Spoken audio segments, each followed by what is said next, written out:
fine. Before starting this session, I would like to greet Bapak Aditya Narendrawardana, STMSR, as a head of management department. And also, I would like to inform you guys that today's webinar, Management Week 2020, will be delivered in bilingual, in Indonesian and English, in collaboration with Office International Affairs of OIC. Okay, starting with the brief explanation of Management Week 2020 in Indonesia. Jadi di sini saya akan menjelaskan apa itu Management Week. Management Week adalah acara tahunan dari Prodi Manajemen UIC yang merupakan rangkaian acara mulai dari talkshow, seminar, workshop, serta kompetisi yang diadakan setiap tahun dengan menghadirkan narasumber dari praktisi-praktisi terkait yang tentunya sudah ahli di bidangnya. Nah, Manajemen Week ini memiliki tujuan untuk memberikan ruang kepada teman-teman audiens untuk meningkatkan skill intra dan entrepreneurship sebagai bekal untuk merintis sebuah usaha. Manajemen Week tahun ini berbeda dengan tahun-tahun sebelumnya karena pada tahun ini Manajemen Week berkolaborasi dengan OIA atau Office International Affairs of OIC. Seperti yang kita tahu ya teman-teman, Manajemen Week 2020 ini bertepatan dengan keadaan pandemi global yaitu COVID-19, sehingga dikemas dengan acara webinar atau seminar online yang dapat diakses oleh masyarakat luas. Nah, pada webinar kali ini, saya memiliki beberapa aturan main atau rules untuk peserta webinar pada siang hari ini.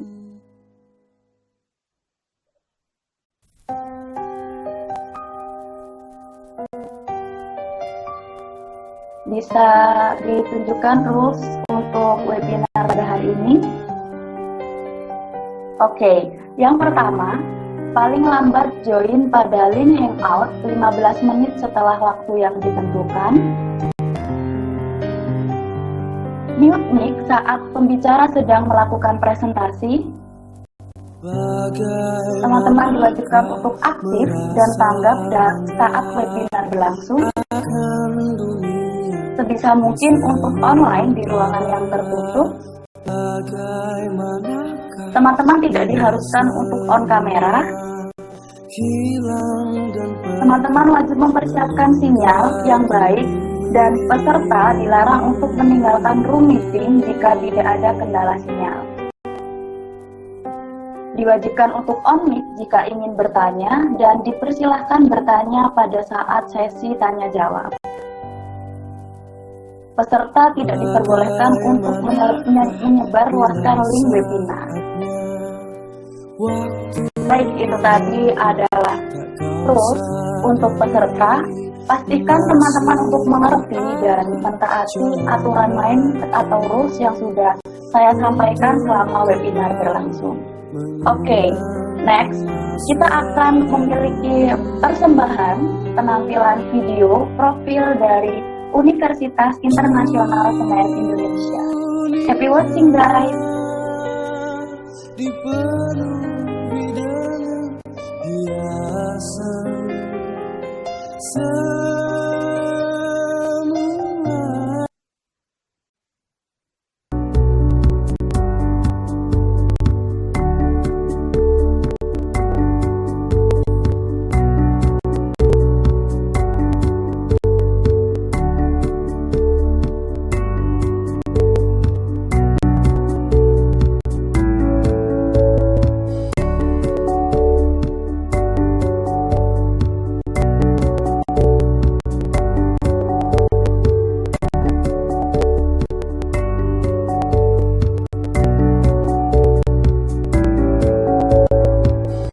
Universitas Internasional Semen Indonesia adalah perguruan tinggi swasta yang terletak di pesisir utara Jawa Timur, lebih tepatnya berada di Kota Gresik.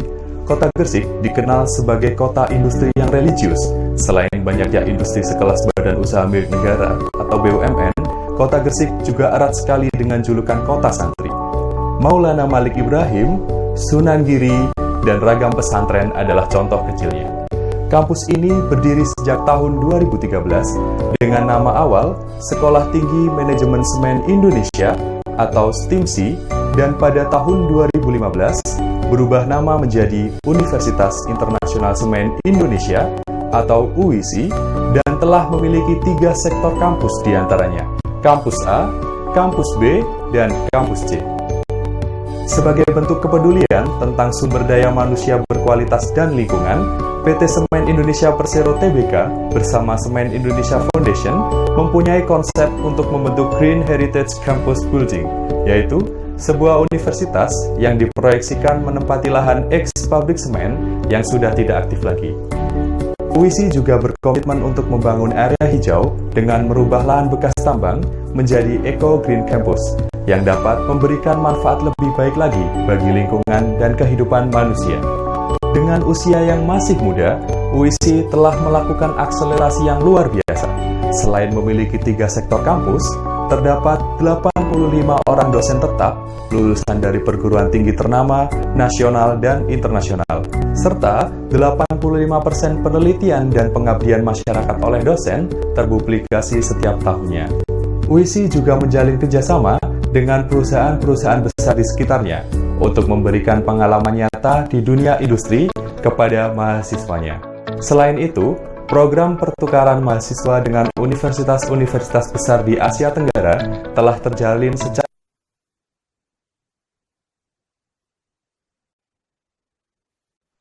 Oke, baik. Itu tadi adalah penampilan profil dari UISI.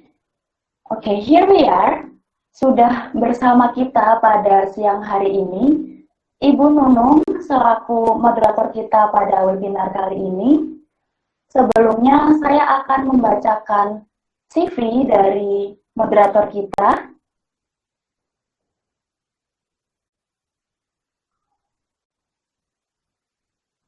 Oke, moderator kita bernama Rustika Sari Nugraheni, M.Medcom.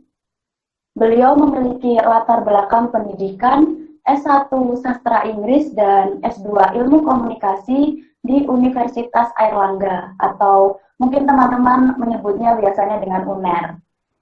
Beliau memulai karirnya pada tahun 2011 hingga 2014 sebagai asisten tim ahli IQF Kemdikbud atau Indonesian Qualification Framework di Kementerian Pendidikan dan Kebudayaan Republik Indonesia. Kemudian pada tahun yang sama, di 2011 dan 2014, beliau menjadi asisten tim ahli program PPDK Kemdikbud atau Penyelarasan Pendidikan dan Dunia Kerja Kementerian Pendidikan dan Kebudayaan Republik Indonesia. Kemudian di tahun 2013 hingga 2014, beliau menjadi pengajar di STIMSI atau Sekolah Tinggi Manajemen Semen Indonesia. Di tahun 2015 hingga 2018, beliau menjadi Kepala Departemen Desain Komunikasi Visual UISI. Di tahun 2019, beliau menjadi Ad hoc Direktorat Kerjasama, Promosi, dan Komunikasi UISI.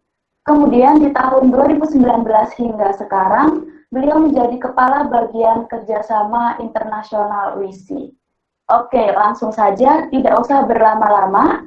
Please welcome Ibu Nunung sebagai moderator kita pada hari ini. Ibu Nunung, saya persilahkan. Okay, thank you so much, Mbak Ajeng, for the nice introduction. Good afternoon, everyone. I'd like to welcome you all here today. My name is Nunung, and I'll be the moderator of this webinar. And let's begin. The aim of the webinar is to get to know things you have to know about your study in the United States, and we'll go over our plan, gathering information, finding the why, and others. So let's start with getting to know more about the presenter. Okay, our presenter today is Bu Ambar Rizky Trinugraheni. Bu Ambar is graduated from English Department Universitas Airlangga. and actually she's my senior when I was in my bachelor study. And then she got her Fulbright Foreign Language Teaching Assistant at Arizona State University on 2009 to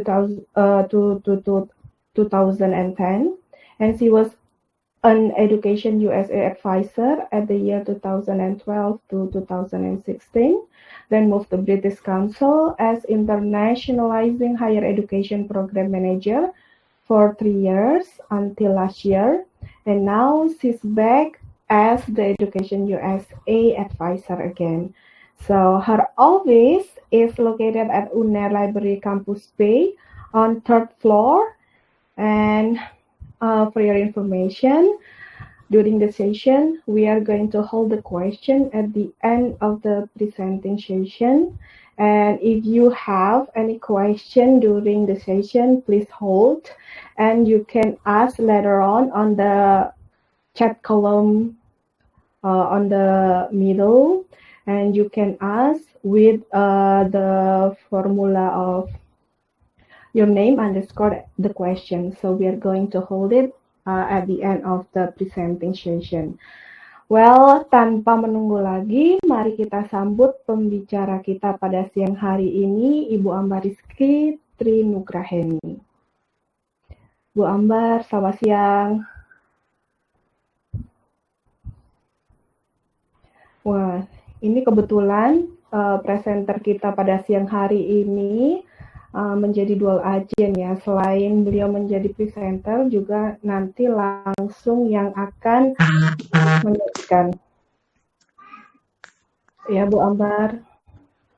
Apa kabar?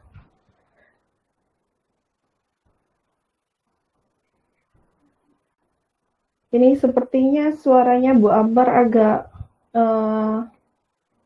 ada masalah problem atau hanya di saya saja? Ibu Ambar? Ya. Mungkin delay kali ya, Mas?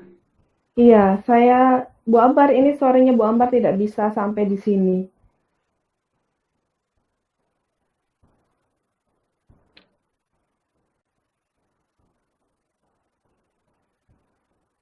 Ibu Ambar?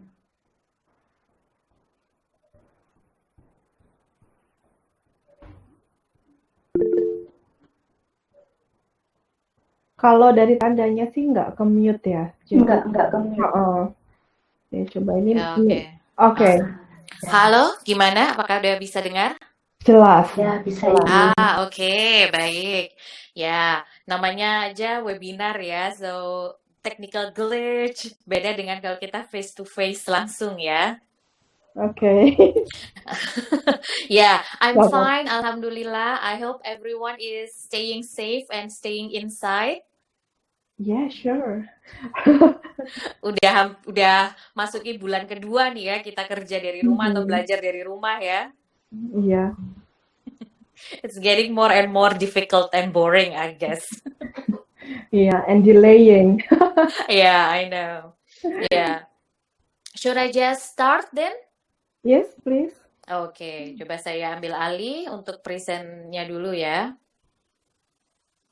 Ya, jadi teman-teman yang lain sembari menunggu Bu Ambar untuk mempersiapkan, nanti kalau pada saat sesi Bu Ambar menjelaskan ada pertanyaan dulu dicatat, nah nanti bisa ditanyakan di akhir sesi.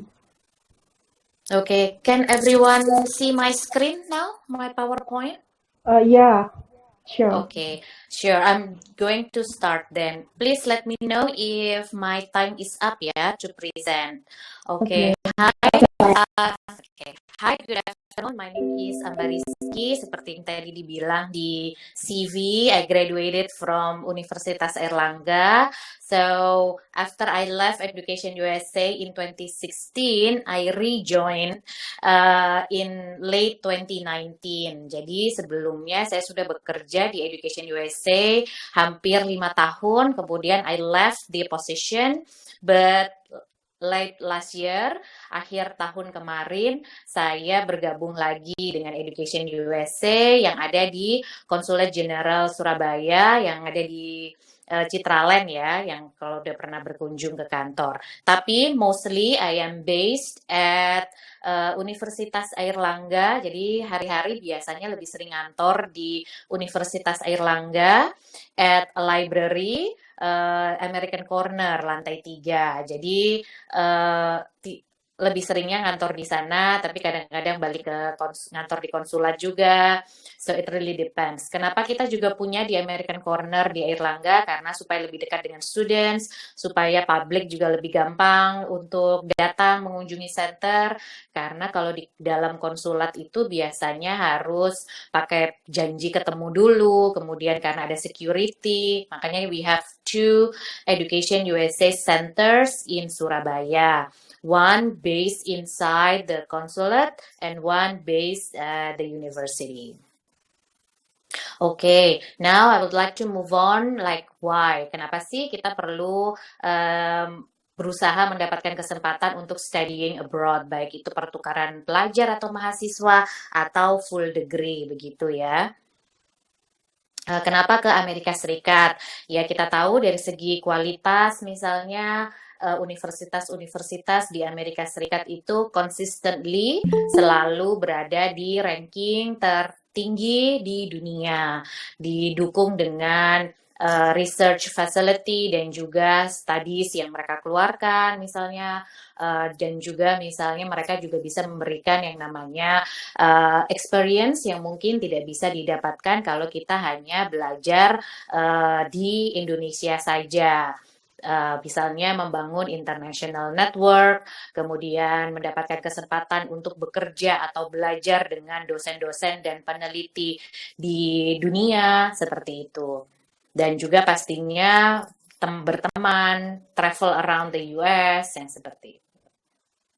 Oke, Education USA sendiri, we have what we call 5 steps. Jadi, if you want to study in the US, we have this simple formula actually, sounds simple, but it just takes time. So, I encourage you all to spend your time studying, working at home to prepare yourself untuk yang pertama, this is the very important thing dan menurut saya ini yang juga memakan waktu banyak. The first one is to research your option. Nomor 1, jadi harus cari dulu apa aja sih yang mau dilakukan di Amerika Serikat. Mau belajar program apa, program atau jurusan apa, and jurusan mana yang sesuai, di universitas mana yang sesuai. Siapa saja nanti dosennya. To know the research interest or the specialties of the academics atau lecturers that you're going to study with or under, it's very important ya, terutama untuk yang S2 dan S3 apalagi. Karena nanti tiap dosen akan menjadi atau Anda perlu yang namanya research supervisor, seperti itu. Jadi cari dulu di mana. Selain itu cari dulu universitas yang seperti apa. What kind of university that you are looking for? Do you like big universities? Do you like public universities? Do you like small and private universities? Atau in big cities or in rural area atau di daerah yang panas, daerah yang bersalju? Sebenarnya itu harus di take account juga atau dipertimbangkan. You need to consider those factors as well. Kenapa? Karena studying in the US for 2 years for masters of even 4 to 5 years for PhD is quite some time ya. Waktu yang tidak singkat. Jadi you don't want to be miserable gitu ceritanya. Jadi like you need to take time, you need to put aside time to do step number 1, research your options. And kalau sudah punya, and then you move on. Sorry. You move on to step 2, finance your studies. Apakah perlu funding? Apakah perlu beasiswa? Dari mana beasiswanya? Beasiswanya ada apa saja? Kapan deadline-nya? kemudian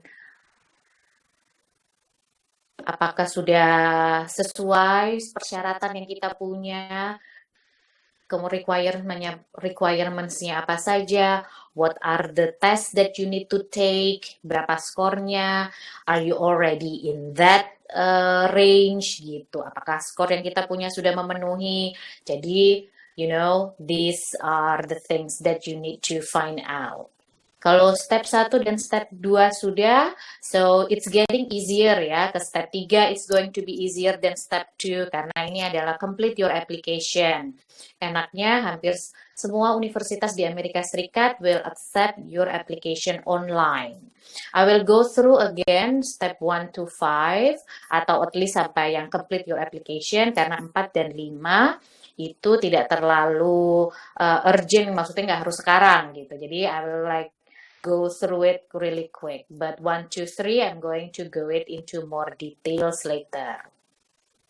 So, what are the documents? Apakah dokumen-dokumennya perlu ditranslate terlebih dahulu ke bahasa Inggris? Apakah kita sudah punya transkrip dan diploma kita dalam bahasa Inggris yang seperti itu? So, and then what are the items apa saja dalam aplikasi yang harus kita penuhi, misalnya study objective atau personal statement, yang seperti itu. When we have applied, then if we get already our letter of acceptance, jadi penerimaan, konfirmasi bahwa kita diterima, then you can start applying for your student visa, kemudian and then you can prepare for your departure. One of Education USA events adalah pre-departure orientation that students can join. Jadi setiap tahun kami mengadakan persiapan keberangkatan untuk mahasiswa-mahasiswa Indonesia yang akan berangkat ke Amerika Serikat. Biasanya mereka juga akan dibahas juga tentang masalah bagaimana cara apply visa dan apa saja sih yang harus dibawa. Apa barang-barang apa saja atau items apa saja yang boleh dan tidak boleh dibawa when you go or when you travel to the United States. How's the immigration and things like that. Okay, now I just want to review again, mungkin tadi yang belum datang di awal, what is Education USA? Dan apa saja sih tugas advisor? Education USA advisor tuh ngapain aja di hari-harinya? So, like what I mentioned, Education USA is a network under US Department of State atau Departemen Luar Negeri Amerika Serikat. We provide an accurate, current, and comprehensive information on US higher education. Jadi kita memang hanya fokus kepada higher education atau kita sebutnya pendidikan tinggi, yaitu selepas SMA.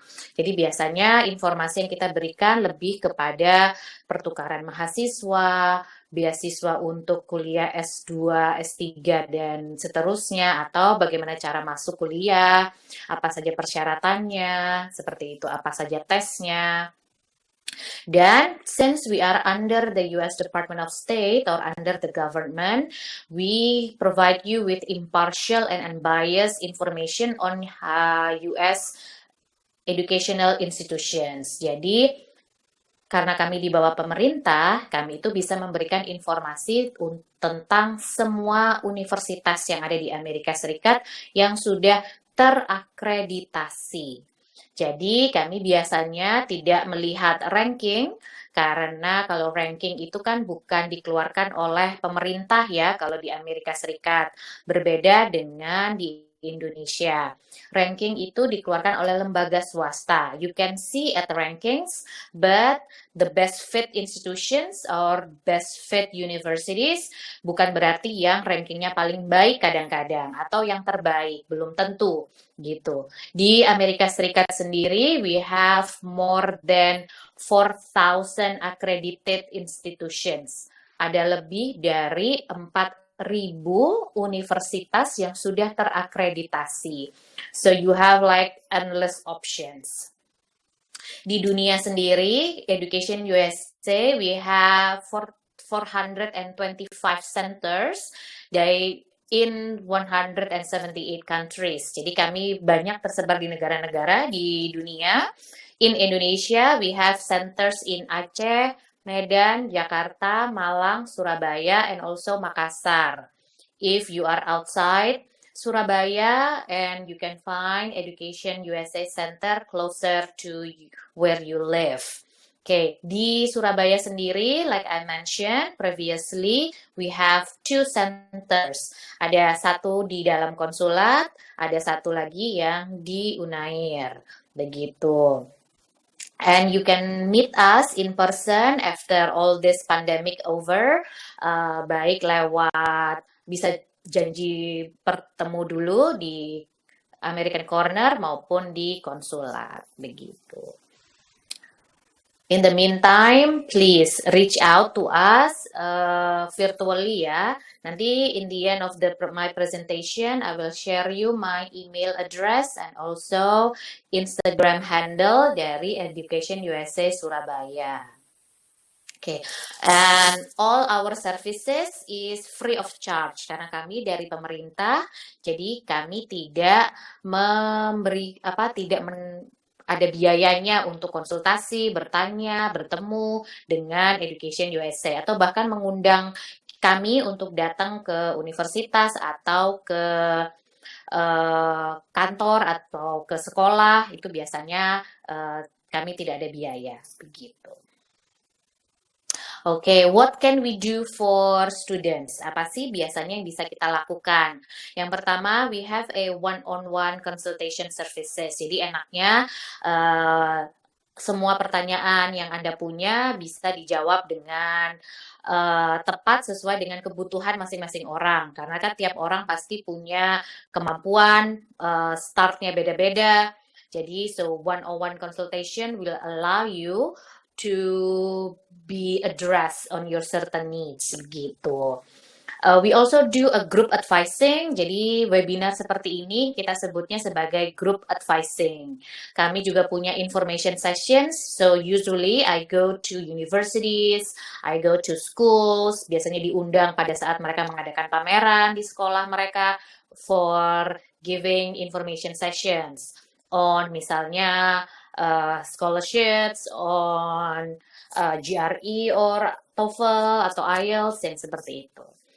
Seperti tadi kita juga punya pre-departure orientations, and then we're also hosting annual fairs, baik untuk undergraduate maupun graduate. Jadi biasanya kami mengundang universitas dari Amerika Serikat untuk datang ke Surabaya atau ke Indonesia untuk mengadakan pameran dan bertemu langsung dengan students from around Indonesia, gitu. Nah, educational system, just a little bit on US education system.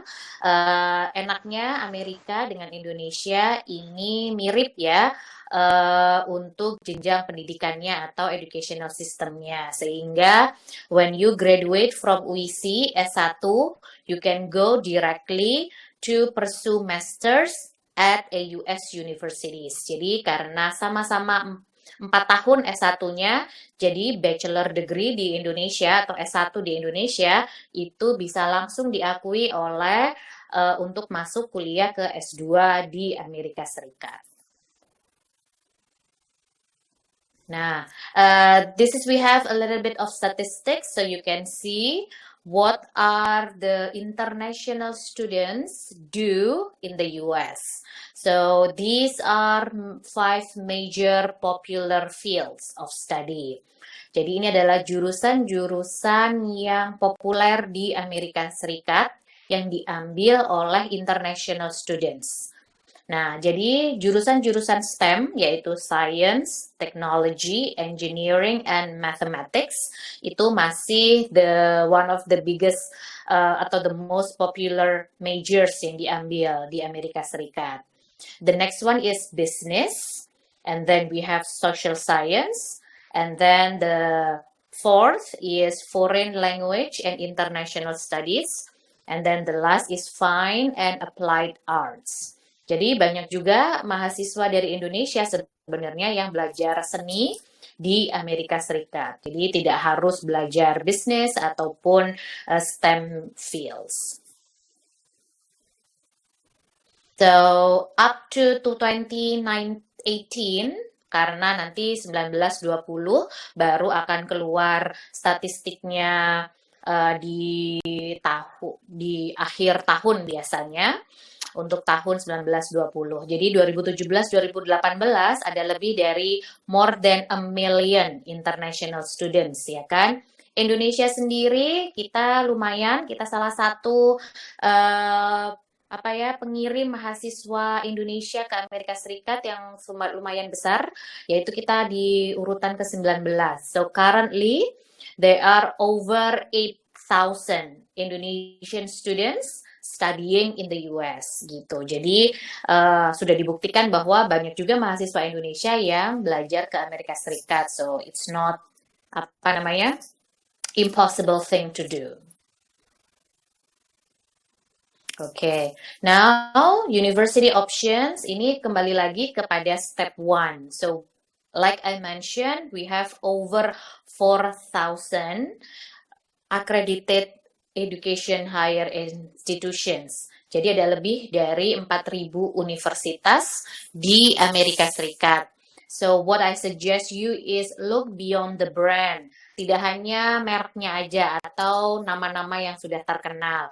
Tidak hanya dari rankingnya saja, karena universitas yang misalnya ranking paling bagus di dunia misalnya belum tentu itu yang sesuai dengan kita. Jadi ada banyak pilihan, do your research, take time untuk melihat course description, untuk melihat research yang dikeluarkan oleh dosen-dosen yang bekerja di universitas tersebut, untuk melihat opportunity misalnya research assistantship, teaching assistantship yang ditawarkan oleh program atau universitas tersebut.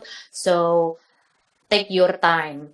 Nanti saya berikan beberapa website bagaimana sih cara memulai melihat universitas mana yang bisa membantu kita untuk narrow down our search. Begitu. Okay. So in the United States, ini adalah negara bagian or states yang populer di kalangan international students. Jadi California, New York, dan Texas is one of the most popular states in the United States ya di US. Tapi Anda tidak harus pergi ke 3 negara bagian ini.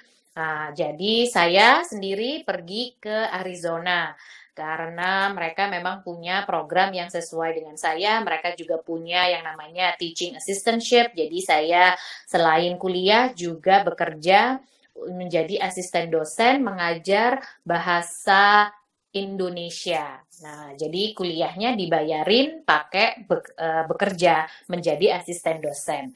So you can really find opportunities, really do your homework of finding the best fit institutions that meet the needs, gitu, yang sesuai dengan kebutuhan Anda.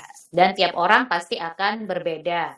Begitu. Jadi jangan misalnya, karena satu mau pergi ke sini, yang lainnya ikut. Nah, so you really need to do your homework. Mumpung lagi belajar di rumah, jadi maksimalkan waktu di rumahnya dengan melakukan mencari-cari universitas yang sesuai. Okay, so these are some of the programs for scholarship ya for Indonesian students. Jadi tahun ini untuk program Aminef memang sudah ditutup. So if you are graduating this year, kalau Anda akan lulus tahun ini, so you can prepare yourself to apply for next year application. Biasanya for program Fulbright itu ditutup Februari tanggal 15 tiap tahunnya. So you need to prepare yourself.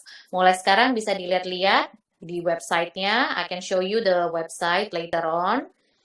Yang pertama adalah for program Fulbright, punya Fulbright Masters pastinya, dan juga PhD. Bagi Anda yang masih mahasiswa, semester 3 sampai semester 5, you can apply for the non-degree program, yaitu Global Undergraduate Program. I will show you the website later on ya. Itu adalah pertukaran mahasiswa selama 1 semester. So you can study in the US for 1 semester. Global U-Grad namanya.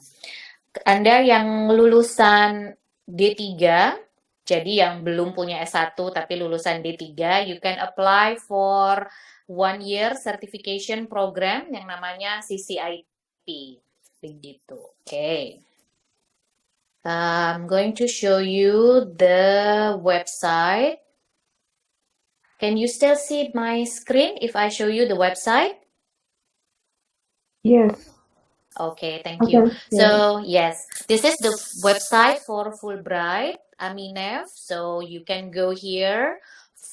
Mulai dari lihat-lihat dulu persyaratannya apa. This is your preparation for next year if you want to apply. Jadi untuk masters for instance, so you have to have your bachelor degree. Harus sudah lulus S1 dengan minimum GPA 3 minimal, and you need to have at least TOEFL ITP. Jadi TOEFL ITP saja udah boleh, tidak harus yang TOEFL internet base atau yang IELTS. The minimum score is 550. Jadi udah mulai persiapkan diri ya, mulai belajar bahasa Inggris misalnya mulai dari sekarang, begitu. You can apply to any majors, ya. Boleh apply ke jurusan apapun untuk program Aminef ini, jadi tidak terbatas jurusannya. Kemudian salah satu requirement-nya lagi adalah misalnya complete the application form, yang juga harus membuat 1-page study objective and 1-page personal statement. Ada juga bibliography of your written published work. Jadi kalau udah pernah menulis atau publish research atau artikel, Anda juga perlu menuliskan itu. And then an academic writing sample. Kemudian TOEFL ITP-nya tidak boleh kurang dari 2 tahun diambilnya. You need 2 letters of reference, biasanya dari an employer, jadi kalau Anda sudah bekerja, dari atasan atau juga dari university lecturer, jadi dari dosen waktu kuliah. You also need your transcript and diploma dalam bahasa Indonesia maupun bahasa Inggris. And also ada KTP, ada CV. The deadline is February 15.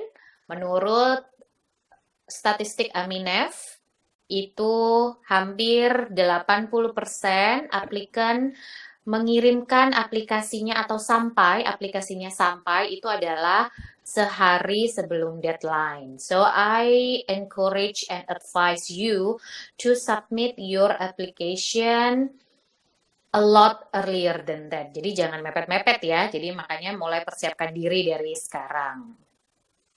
You can download the application form in here. So if you want to apply for global undergraduate, for example, untuk pertukaran mahasiswanya, you can click on the Global U-Grad program.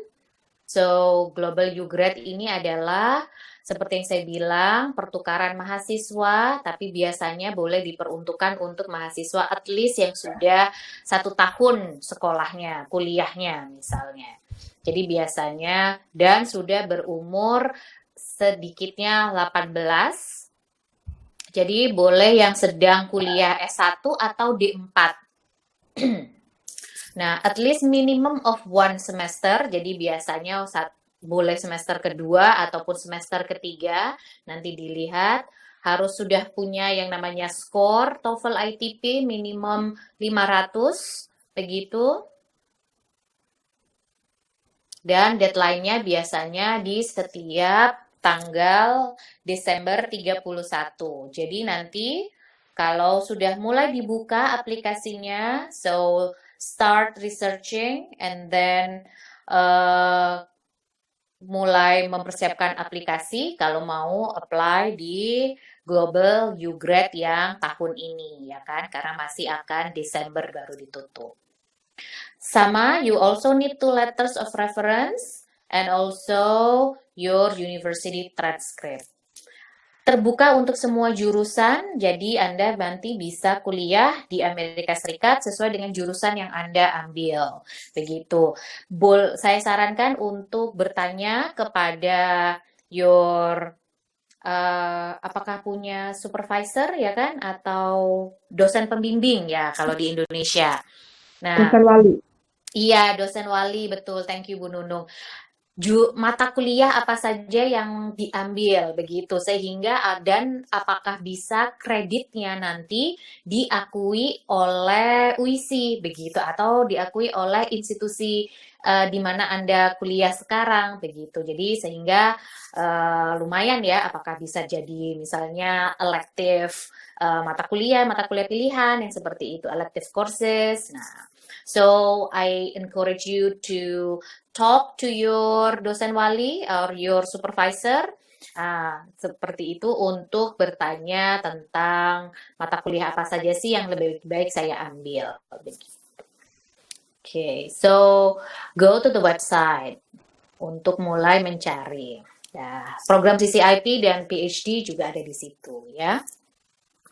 The next one. Ini juga adalah untuk program untuk mahasiswa dan juga kita sebutnya young leaders atau calon pemimpin muda. Ini adalah bukan program degree atau tidak mendapatkan gelar. Ini program khusus untuk pemuda di Asia Tenggara, di mana Anda bisa mengikuti professional training dan juga international conference. Jadi Anda perlu berusia 18 sampai 35 tahun and then you can apply menjadi anggota dulu ke website-nya. Kemudian biasanya akan ada yang namanya aplikasi-aplikasi kalau sudah dibuka untuk mengikuti conference, baik itu di Indonesia atau di negara ASEAN yang lainnya, ataupun di Amerika Serikat. Dan everything is usually covered. Jadi mulai dari biaya conference-nya, kemudian biaya travel, dan juga meal selama conference berlangsung, itu akan ditanggung oleh pemerintah Amerika Serikat. Jadi anak-anak yang biasanya mengikuti program ini, mereka punya network di Asia Tenggara, mereka bisa menyalurkan, mengikuti conference yang sesuai dengan minatnya, karena temanya itu banyak ya.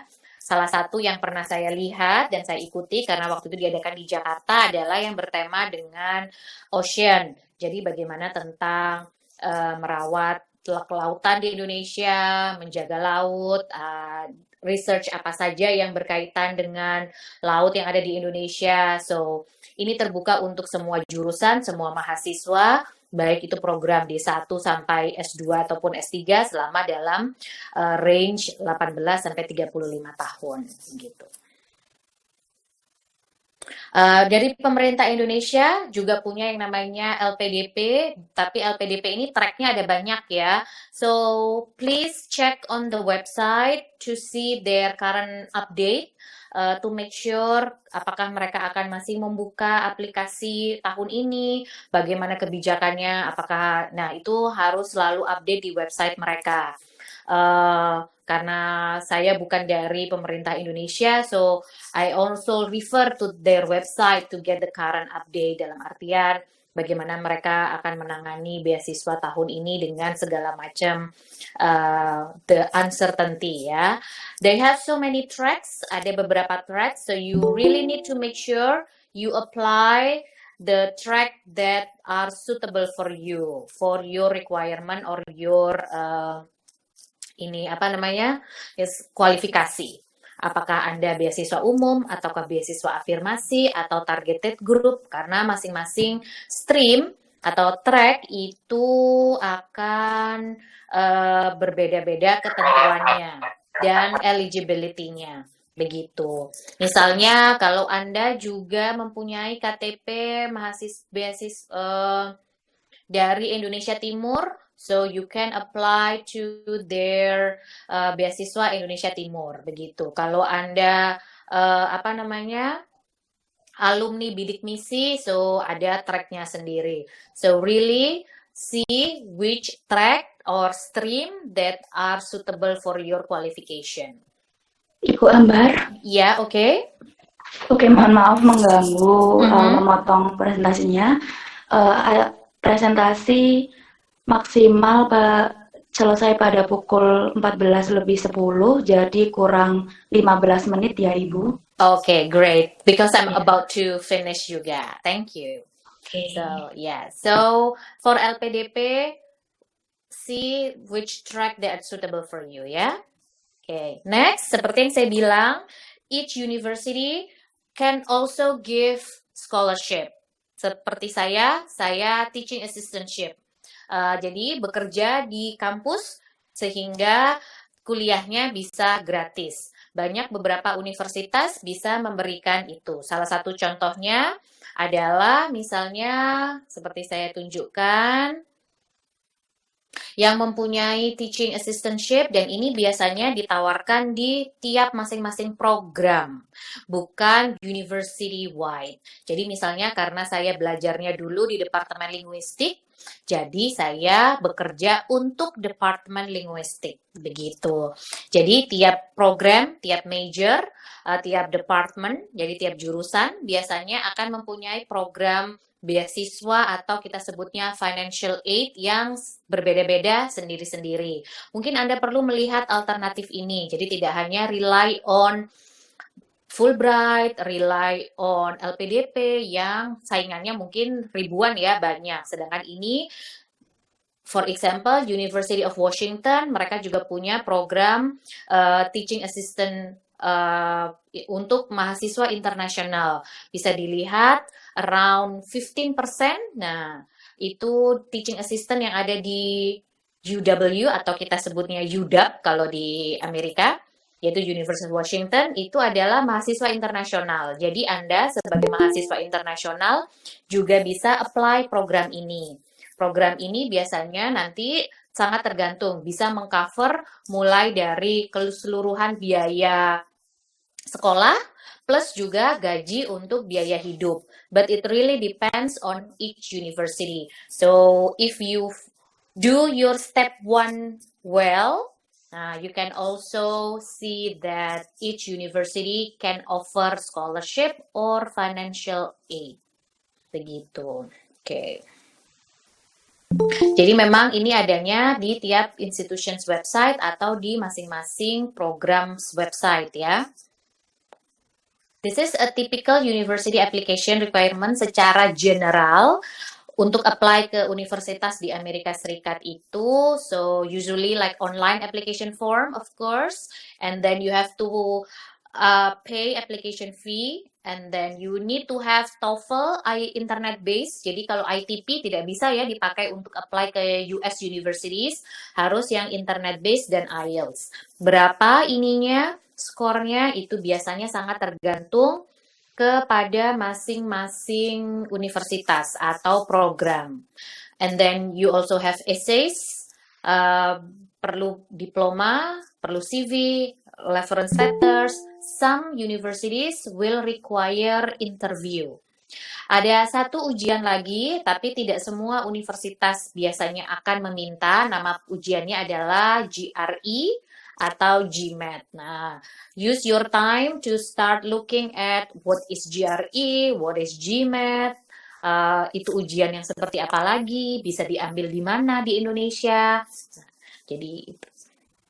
Nah, so like I mentioned, US universities itu will not only see your transcripts, your TOEFL or IELTS, they want to see you as a whole. Mereka ingin maunya melihat applicant atau pendaftar itu atau student secara keseluruhan. They want to see what you do outside schools. They want to see if you have work experience. They want to see if you have research assistant experience, atau misalnya berkolaborasi dalam research dengan dosen misalnya, membantu dosen, atau anything about that. What do you do, your extracurricular involvement, what is your passion. Jadi itu semuanya akan terlihat di essay dan juga di interview biasanya. Nah, this is also a good way to do step 1. Join the Education USA College Fair. Karena kita tidak bisa mendatangkan langsung, so we're doing it virtually. Jadi Anda bisa gabung di virtual fair yang kita adakan April 29 kemarin sudah. Kita akan mengadakan lagi di Mei tanggal 7. So sign up langsung di yang virtual fair sign up di bit.ly/virtual fair sign up untuk ikut di tanggal Mei tanggal 7 itu di jam 1 sampai jam 4. Jadi Anda tidak harus online selama jam itu, tapi Anda bisa di antara jam itu Anda bisa masuk, kemudian berkunjung ke virtual booth atau virtual room masing-masing university. Mereka kebanyakan pakai Zoom sih, memang virtual room-nya. Jadi bukan pakai Google Meet. Jadi Anda nanti bisa langsung klik di masing-masing universitas yang ikut.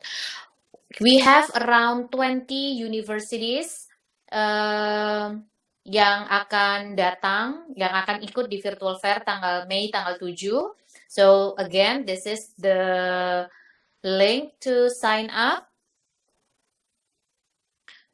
Link yang kedua, it's going to be live like around an hour before the fair. So you get the link to the actual fair itself. Jadi sign up dulu biar dapat link untuk fairnya. So these are the universities that are going to be on our virtual fair di May 7th.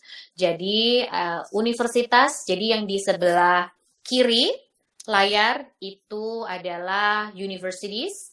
Jadi kalau university they offer S1 sampai S3. Sedangkan yang di sebelah kanan itu adalah community college. Jadi mereka biasanya untuk anak lulus SMA yang mau ngambil associate degree dulu sebelum mereka transfer ke university. Jadi associate degree itu kalau di Indonesia mirip dengan diploma, jadi sebelum S1. Begitu. So you can see banyak universitas besar juga, ada universitas yang ikut di daftar LPDP juga. So if you're applying to LPDP, you can see University of Arizona, for example. Sekolah-sekolah yang berbasis teknologi kayak Rochester Institute of Technology juga punya program yang spesifik. Nah, Northeastern University adalah sekolah-sekolah yang menawarkan banyak banyak jurusan yang berbeda-beda. Jadi mereka sangat various programs-nya. So, yeah. Okay, so this is our Instagram handle @eduusa_sby. Don't forget juga kalau mau email, bisa email ke saya ke Surabaya @educationusa.org or ke Trinugraheni yang @educationusa.org. So you can email me your questions, you can DM me on Instagram your questions if we don't get to your questions after this ya. Kalau misalnya nanti nggak terjawab gitu pertanyaannya selama sesi webinar ini. Okay, yes. That is the end of my presentation. I'm going to stop presenting so the host can take over ya. Oke, terima kasih Bu Ambar atas penjelasan yang cukup jelas. Apa saja sih yang perlu kita ketahui kalau kita mau melanjutkan atau mau ingin merasakan kuliah di Amerika Serikat. Nah, ini buat teman-teman yang tadi sudah menahan untuk bertanya, kira-kira ada penjelasan yang belum mengerti atau mungkin ada hal-hal yang ingin diketahui untuk mempersiapkan ingin kuliah lanjut di Amerika Serikat, silahkan langsung saja tanya dengan formatnya nama _ pertanyaan ke kolom chat. Nanti kita akan coba menjawab pertanyaan yang masuk. Dan untuk disclaimer aja, nanti akan ada souvenir dari panitia untuk 2 penanya terbaik. Jadi silakan teman-teman kalau misalnya mau bertanya, langsung saja bertanya. Nanti akan dijawab oleh narasumber kita pada siang hari ini. Ya. Jadi sembari menunggu pertanyaan yang masuk, ya, tadi saya ini agak ada pertanyaan untuk Bu Ambar. Bu Ambar, kalau misalnya kita mau apply untuk yang program Aminef gitu ya, itu kita harus cari target universitinya dulu, atau kita cuman apply aja, nanti dari Aminef itu bisa diarahkan ke universitas mana yang cocok? Yeah, okay. For Fulbright program under Aminef, so it is advised that you apply to the scholarship first. Nah, jadi kalau untuk Fulbright tidak perlu LOA dulu, but you have to know, like at least you punya list ya, universitas mana yang mau di-apply. You apply to the scholarship, apply ke program beasiswanya dulu, ke Fulbright. Nanti setelah diterima, sesuai dengan jurusan apa yang Anda mau, biasanya Aminef akan memberikan list universities yang bekerja sama dengan program Fulbright. Ini biasanya diperuntukkan supaya misalnya, biarpun sebenarnya Aminef itu boleh, atau Fulbright itu boleh apply ke universitas mana saja ya, tapi kan yang namanya beasiswa pasti punya yang namanya maksimal biaya kuliah yang bisa ditanggung per tahun. Jadi biasanya mereka akan memberikan list universities yang sudah punya kerjasama dengan Fulbright. You can apply up to 5 universities sama Aminef. Jadi Aminef bisa membiayai untuk apply ke sampai 5 universitas biasanya begitu. Kalau diterima semuanya gimana, Bu? That's okay. Yes. Mahasiswa memang biasanya begitu. Mereka akan apply lebih ke satu universitas. Jadi kalau diterima lebih dari satu juga nggak masalah. Then you can decide which university offer that you accept. Gitu. Jadi kalau diterima lebih dari satu universitas, wah bagus sekali ya. Jadi nanti tinggal pilih mana, kan biasanya kalau kita punya list itu kita punya nomor 1 like our main target gitu kan, yang kedua cadangan, ketiga. Nah memang biasanya harus punya cadangan sih begitu. Oke.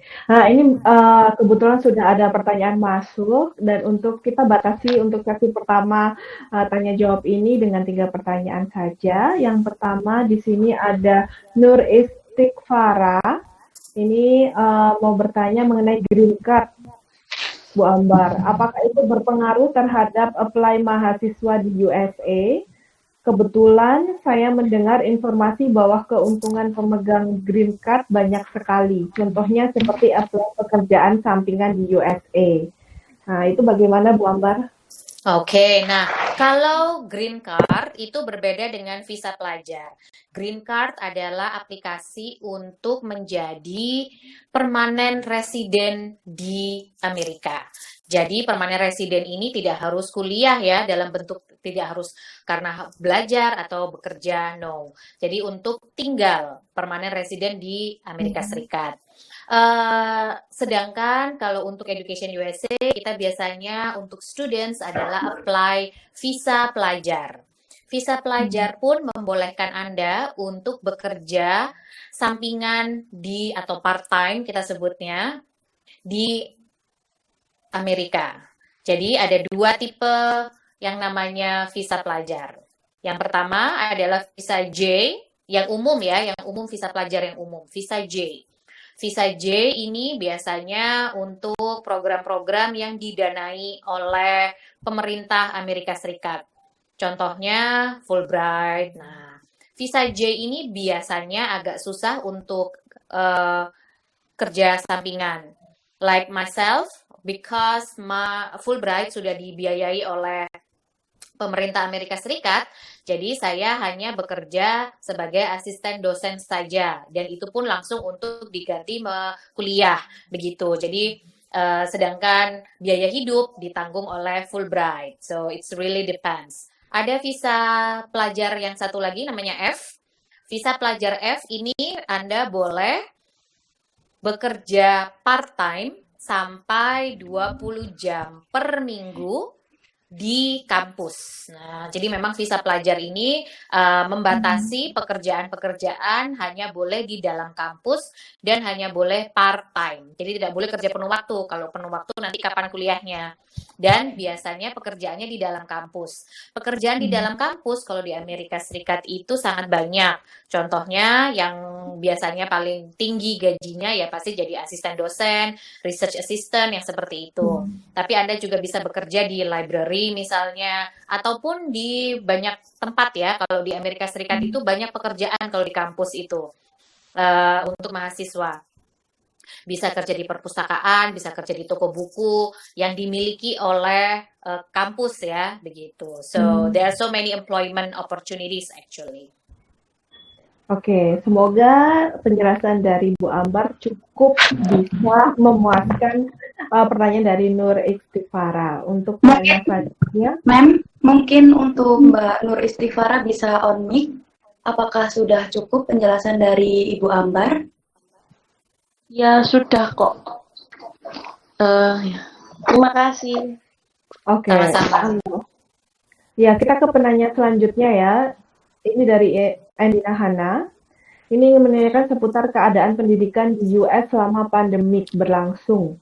Dalam regulasinya menindaklanjuti beasiswa sarjana maupun pertukaran pelajar bagi mahasiswa asing. Ya, bagaimana Ibu kondisinya pada saat pandemik ini, terutama ini sepertinya untuk mahasiswa asing ya, yang ingin atau akan belajar ke Amerika Serikat. Ya, oke. Untuk sekarang sama seperti di Indonesia, jadi hampir semua kampus sedang tutup. Jadi semua perkuliahan juga pindah online. So I think globally we're dealing the same thing, ya kan? Jadi di Amerika Serikat pun sama. Untuk perkuliahan yang sekarang yang sedang berlangsung pun semuanya sudah pindah online, banyak kampus-kampus yang tutup. Untuk semester atau intake tahun ini, yaitu biasanya kita sebutnya fall semester, jadi semester nanti kira-kira di bulan September, many universities tetap akan membuka yang namanya pendaftaran. Jadi beberapa universitas sekarang pun tetap membuka pendaftaran untuk tahun ajaran baru di bulan September.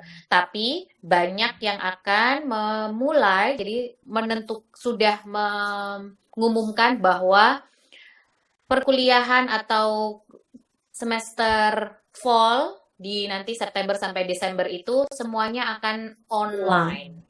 Begitu. Jadi ini mungkin a little bit tricky untuk penerima beasiswa, contohnya kayak LPDP misalnya.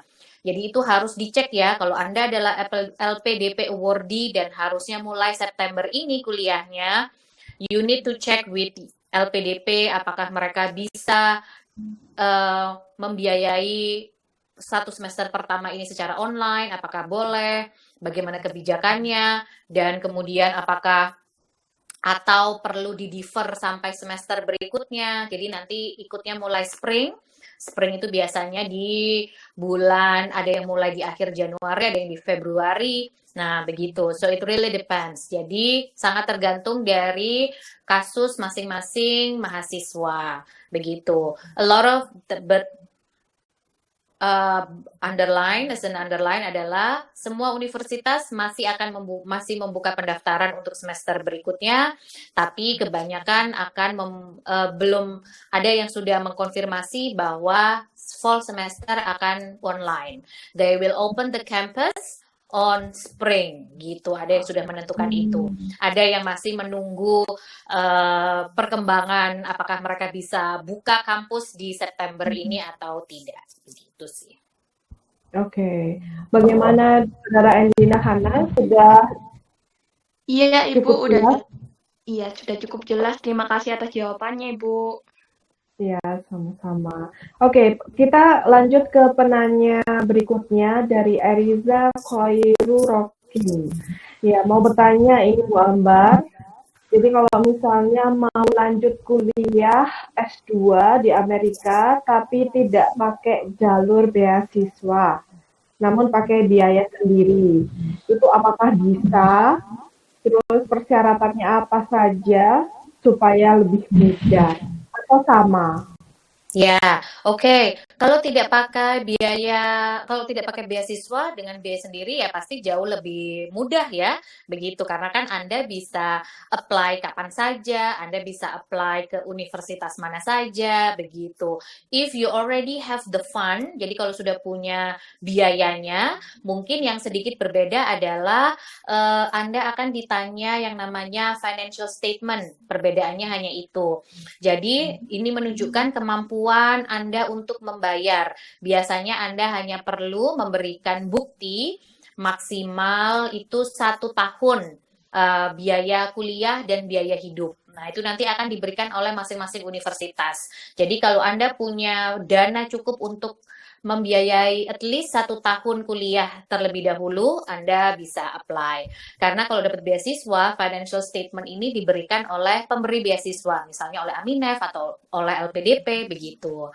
Jadi persyaratannya sama yang tadi saya bilang untuk persyaratan kuliah ke Amerika Serikatnya, usually the same.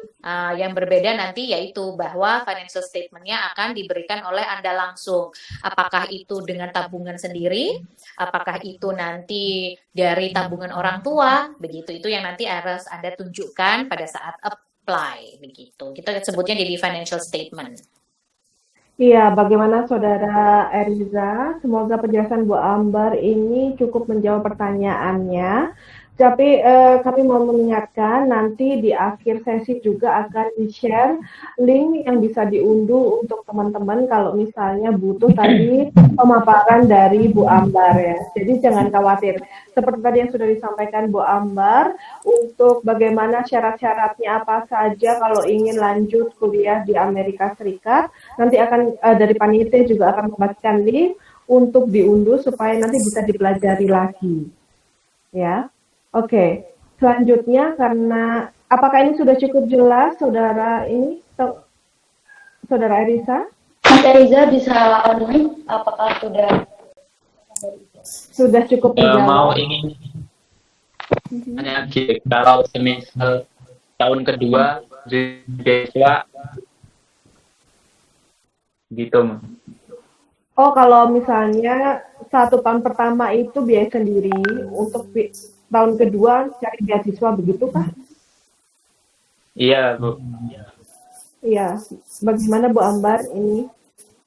Iya, boleh. Jadi untuk tahun kedua, tapi biasanya tidak bisa apply beasiswa kayak Fulbright atau LPDP ya, karena Fulbright sama LPDP itu biasanya hanya untuk mahasiswa Indonesia yang belum di Amerika. Nah, jadi kalau Anda sudah di Amerika Serikat, kemudian untuk mencari tambahan beasiswa itu menurut saya sangat lebih banyak lagi kesempatannya. Satu, tadi dengan cara employment, yaitu kerja di kampus, mencari kesempatan untuk bekerja di kampus, atau apply dari organisasi-organisasi. Di Amerika Serikat itu banyak sekali organisasi swasta, misalnya karena mereka punya banyak donasi dari alumni misalnya, donasi dari filantropi. Nah, itu yang bisa di-apply oleh mahasiswa dari kampus tersebut. Jadi, once you're there, actually there are more opportunities to apply for financial aid or scholarship. Gitu. Ya, sudah cukup jelas, Saudara Aiza? Baik, terima kasih Bu, sudah. Oke, selanjutnya kita ke sesi 2, sesi tanya jawab, dibuka dengan Saudara Bunga di sini. Mau menanyakan untuk lulusan D3, jika ingin melanjutkan program, apakah ada persyaratannya, Bu Ambar? Oh ya, ini D3 untuk lanjut ke S1 berarti ya? Maksudnya, iya, Bu? Sepertinya. Iya, Saudara Bunga mungkin bisa mengklarifikasi pertanyaannya. Untuk Mbak Bunga, silakan. Iya, Bu, itu maksudnya untuk ke jenjang S1. Oke, Bunga. For D3 ini berarti kita sebutnya adalah transfer.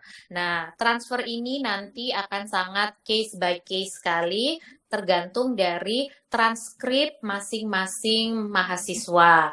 Jadi, universitas bisa mengakui semua transkrip atau semua mata kuliah yang sudah diambil, kreditnya atau SKS-nya. Jadi, Anda tinggal melanjutkan saja, tapi ada kemungkinan mereka tidak bisa mengakui sebanyak yang sudah kita ambil. Jadi kalau menurut saya, untuk mahasiswa Indonesia yang mau melanjutkan ke S1 ke Amerika Serikat akan sedikit lebih susah. Karena misalnya kalau di Indonesia, D3 lanjut ke S1 itu perlu menambah kira-kira berapa tahun? Kayak sekitar 2 tahun gitu ya?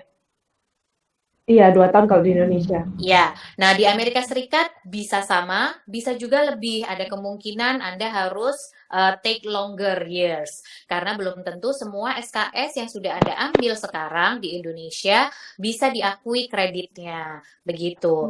I suggest you to finish your study di Indonesia sampai S1, kemudian baru apply beasiswa untuk S3-nya di Amerika Serikat, S2-nya di Amerika Serikat. Or after you finish your D3, you apply for CCIP. Jadi mendapatkan sertifikat kuliah selama 1 tahun di Amerika Serikat. Begitu. Setelah itu kembali untuk selesaikan S1. Menurut saya sih seperti itu.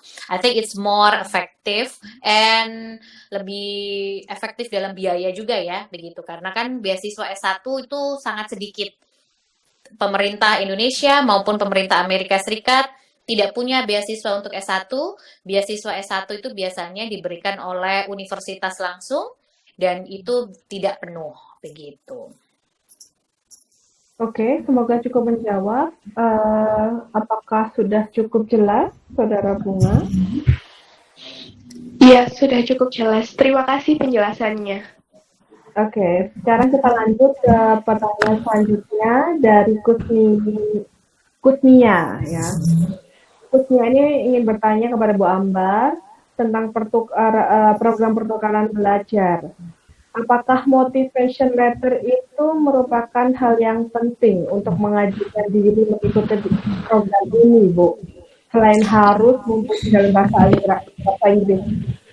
Yes, like I mentioned bahwa US universities suka dengan mahasiswa yang wholesome.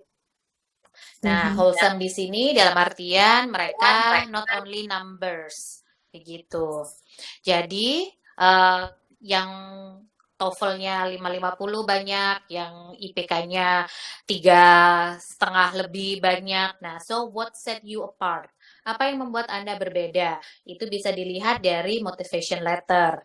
Jadi, mulai lihat nih dari blog-blog yang ada di website US Universities. Jadi, ada tuh beberapa universitas di Amerika Serikat yang membagikan misalnya motivation letter atau personal statement mahasiswa mereka sebelum-sebelumnya. Jadi Anda bisa melihat, oh seperti ini nih motivation letter yang diinginkan.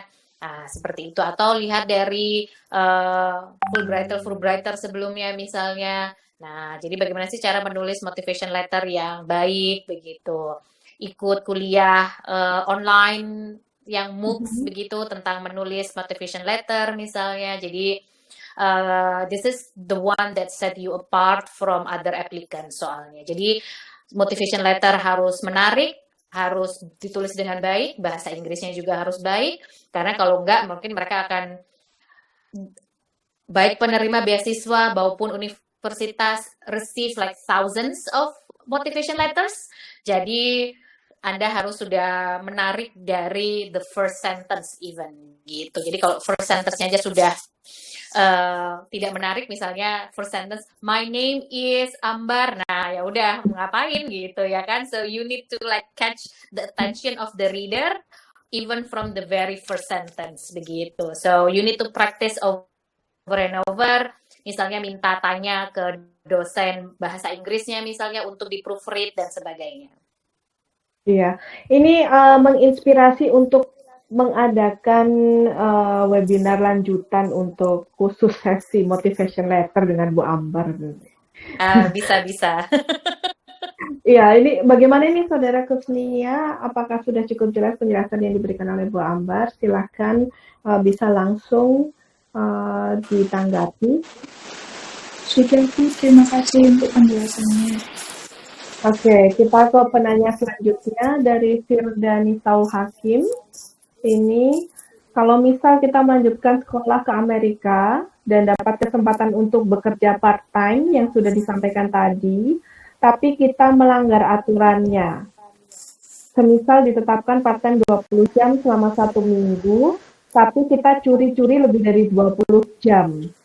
Nah, itu apakah mempengaruhi beasiswa kita nanti, Bu Ambar? Iya, pastinya. Kenapa? Iya, betul. Pastinya, ya kan? Kalau dapat beasiswa itu kan memang fokusnya untuk belajar. Sebisa mungkin Anda belajar, kemudian bisa selesai tepat waktu. Kenapa? Karena kan beasiswa itu sebenarnya sudah mengcover semuanya.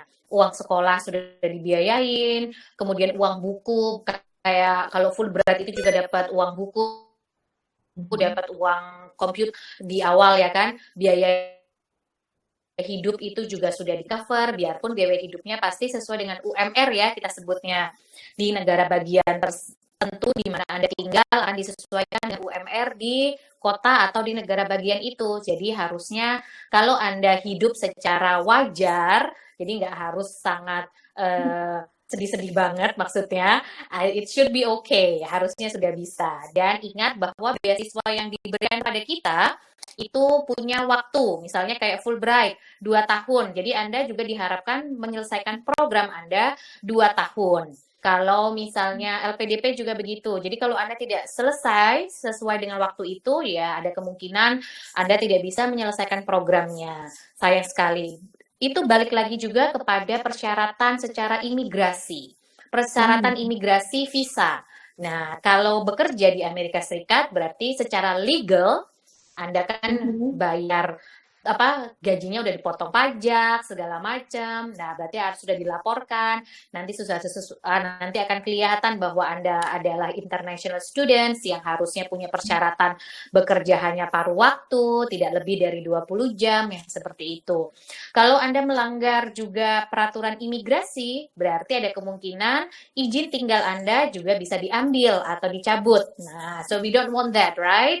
Kita tidak mau itu. So I think when you go to the US, focus on your study. Menurut saya fokus on mencari opportunities lebih kepada ikut conference international, bekerja dengan researcher atau dosen, sehingga itu akan membantu karir Anda setelah Anda selesai programnya. Karena setelah Anda lulus, tadi mungkin saya lupa ya menambahkan, semua mahasiswa internasional, disclaimer-nya adalah tergantung beasiswa apa yang Anda dapatkan. Kalau Anda tidak dapat beasiswa atau tidak ada peraturan ini, harusnya nggak masalah. Semua mahasiswa internasional pada dasarnya setelah lulus kuliah di Amerika Serikat, mereka boleh tinggal untuk mencari kerja. Maksimal sampai ada yang sampai 2 tahun, tergantung jurusannya. Jadi kalau jurusan kayak science, technology, engineering, sama math, mereka boleh mencari kerja setelah lulus, jadi dalam bentuk internship, berbayar, ataupun tidak, itu tergantung kita mendapat pekerjaannya, itu sampai maksimal 2 tahun, tanpa perlu ganti visa bekerja. Jadi tetap pakai visa pelajar. So, so you kind of like want to focus on, looking for internship instead of bekerja terlalu banyak pada saat kuliah ya gitu. Ya. Mungkin kan mindsetnya orang Indonesia ya, sambil menyelam minum air yang banyak gitu. Betul, but don't drown yourself though, right?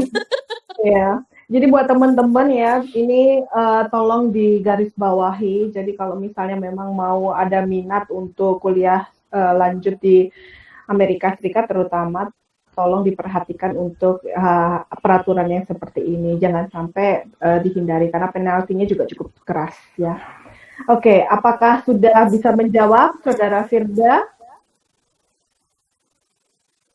Bisa di-on-in mic-nya?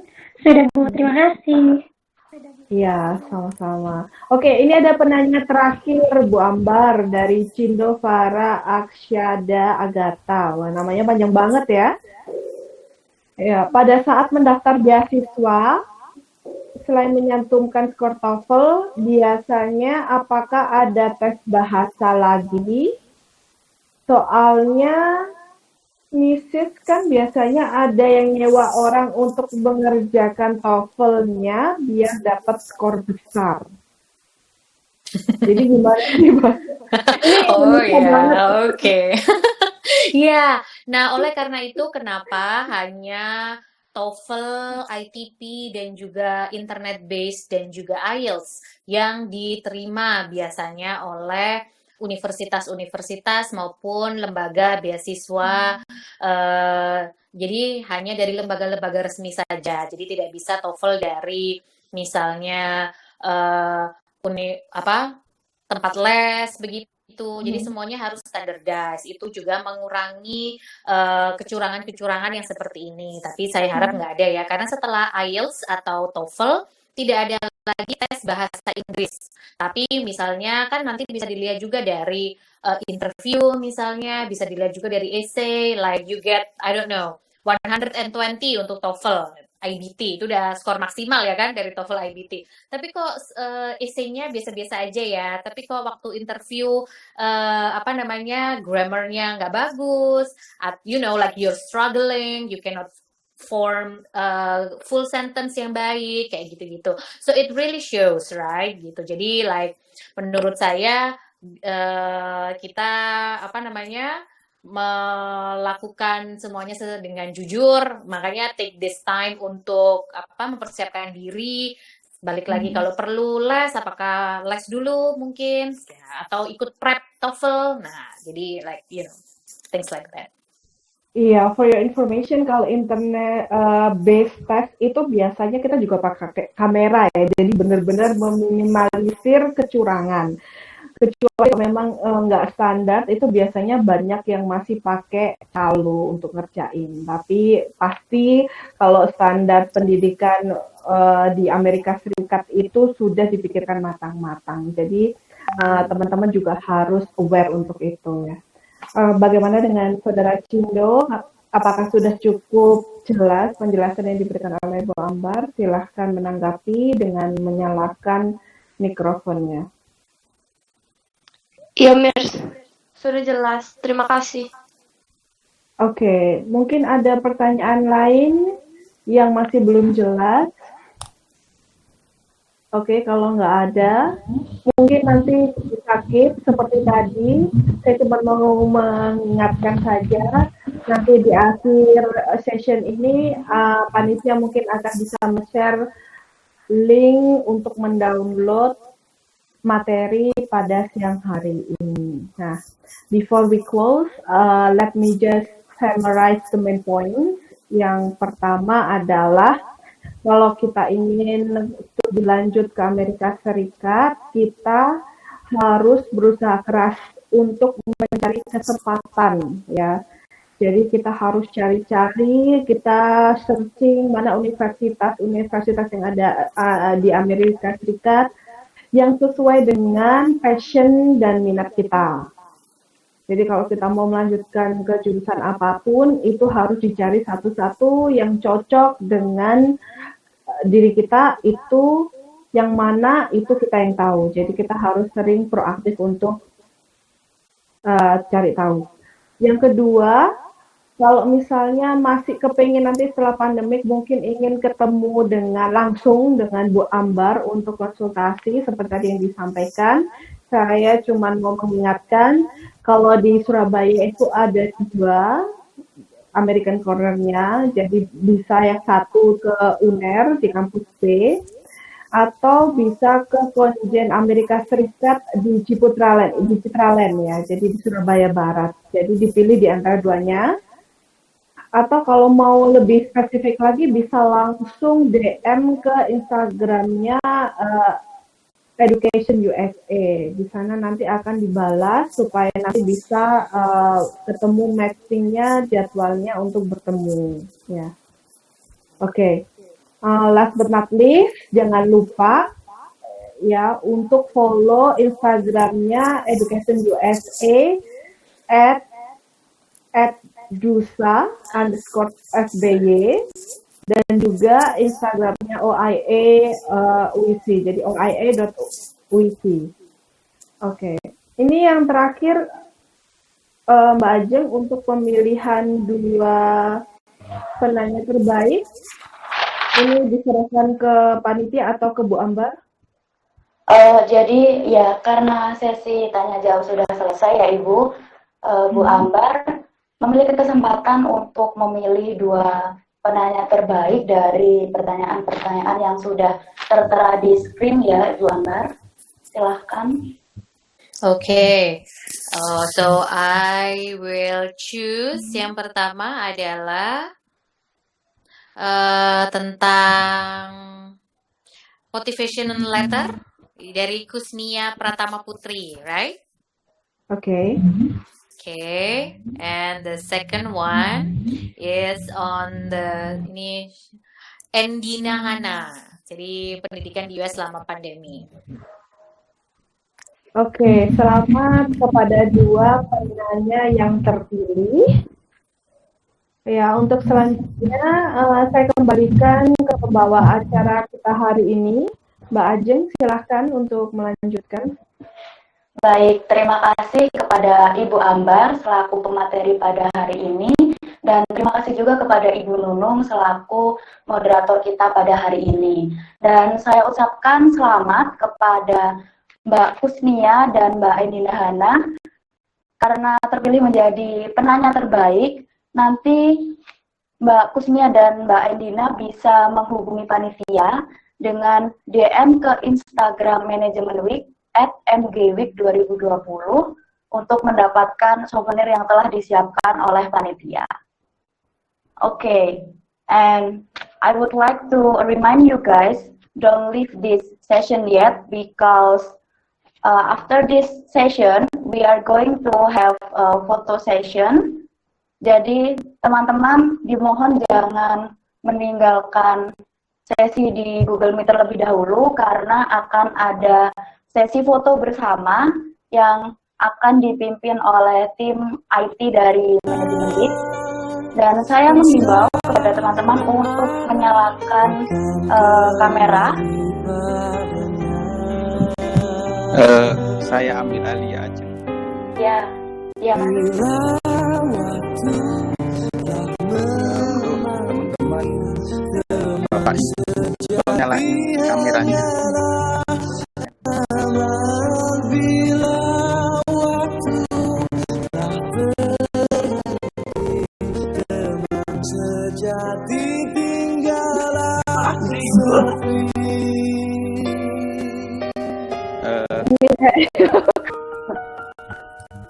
Ini bersama anak ibu.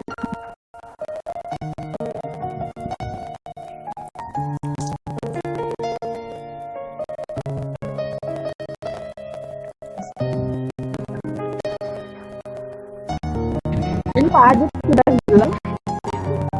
Iya Ibu, Bapak Adit izin untuk live tadi.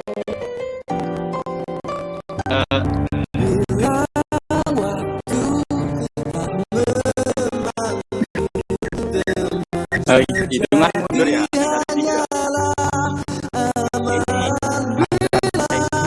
Satu sesi itu foto formal, dan satu sesi foto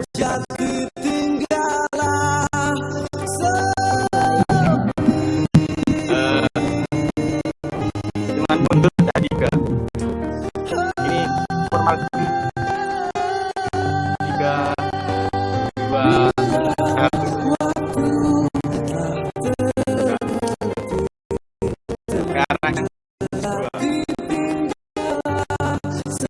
Q&A.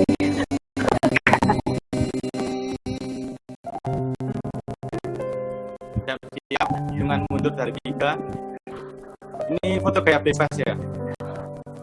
Mungkin bisa diarahkan dari Ibu Ambar gayanya biar sama semua. Ini kalau Edusa ada nggak apanya gitu, Bu? Nggak ada, Bu. Gini.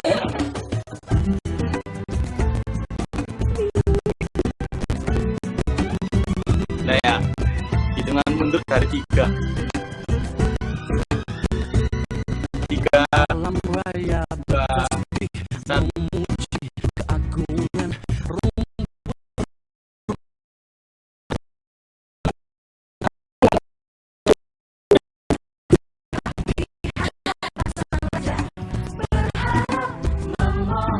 Okay, and finally, it's a wrap. Today is the last session of Management Week 2020. Thank you so much for your participation and enthusiasm for our session. And don't forget to follow our Instagram account at oia.polisi and at Engage 2020 to keep in touch.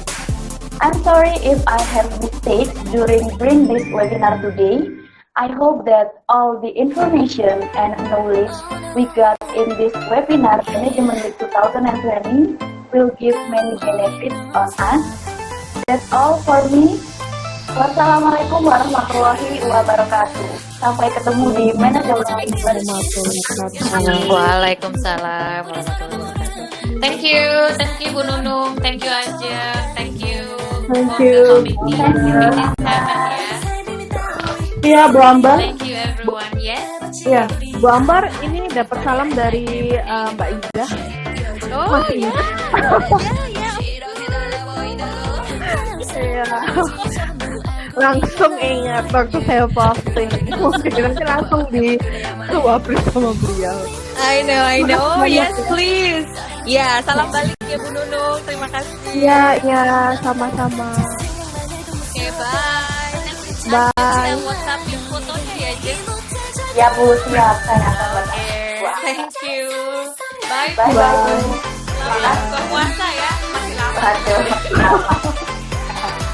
Ngabuburit, ya. I know, yes. See you. Iya, waalaikumsalam warahmatullahi wabarakatuh.